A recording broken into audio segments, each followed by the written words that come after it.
Hello, আসসালামু আলাইকুম প্রিয় দেশবাসী। আজকের ব্লগটা হচ্ছে আমি মিজান ভাইয়ের হোটেলে যাচ্ছি। মিজান ভাইয়ের সাথে আমি কথা কব, অনেক দিনের আমার সাক্ষাতের শখ। তে মিজান ভাইয়ের সাথে দেখা হওয়ার খুবই শখ, এই কারণে দেখা করলাম। চলুন আমরা মিজান ভাইয়ের সাথে সাক্ষাৎ নেই।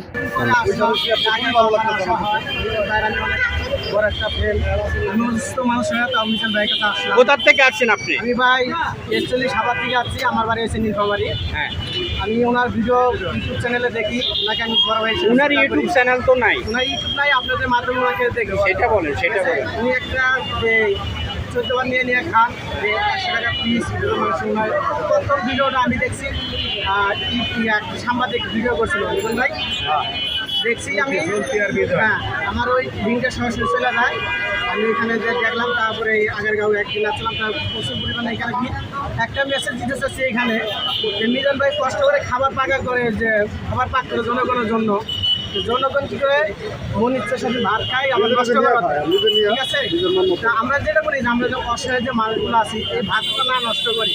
যতটুকু খাবার, যে অতটুকু আমরা খাবো, আর বাকি ভাত যেন আমরা নষ্ট না করি, এটাই মেসেজ। ভাতের জন্য আজকে মানুষ দেখেন, আজকে ভাতের জন্য কোনো রাস্তাঘাট মানুষ করে আছে, শুধু খাবারও অভাবে, ঠিক আছে? এখন এখানে যারা আমরা দরিদ্র মানুষ আছি, তাদের জন্য এটা বেশ।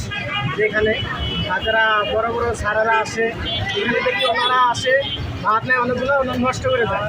আমার এটাই মেসেজ সবার কাছে, যে ভাই প্লিজ আপনার দয়া করে যতটুকু খাবার ততটুকু খাবেন, ভাত তো কখনো নষ্ট করবেন না। আপনি কি সাভার থেকে আসছেন, যে আজকে খাইছিলেন মিজান ভাই? আমি যাই না, আজকে আমি মিজান ভাইয়ের হাতে একটা টুকুন নেবো আর খাবো। আমি দুটা টুকুন নেবো।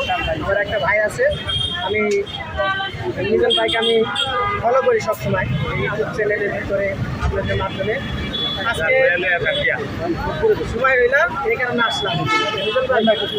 মিজান ভাই, আপনার ইউটিউবারে কিছু বন্ধু আছে, ওই যে কেক ফুটিতে গিয়া বলে যে ভাইরাল মিজান ভাইয়ের দিন শেষ কেকের বাংলাদেশ। এরা আমার নাম না লইলে হেডের ভাত এরা যারা আমার নাম লয়, আমার নাম না লইলে গাড়ি চলে না। লইতে থাও, আমি এটি আচ্ছা মিজান ভাই, আমি এখানে আসার পরে দেখলাম যে আপনি খুব ফ্রেন্ডলি। অনেক ভিডিও করে দেওয়া গেছিল, আপনি রাগারাগি করেন, ধাক্কাতে বিষয়। আমি এখানে আসার পরে দেখলাম যে আসলে আপনি অনেক আন্তরিক ছিল। আগে আগে এক সপ্তাহ রাগারাগি করতাম, যারা উল্টা ভিডিও বানাইতো এগুলো রাগারাগি করতাম। মানে আমার পাবলিকে করতে আছে যে তোমার যে উল্টা ফেস করলে চলে বেশি, তোমার আয়াসে আসলে অনেকে অনেকভাবে ভিডিও গেছি মাসে অনেকভাবে উপস্থাপন করে।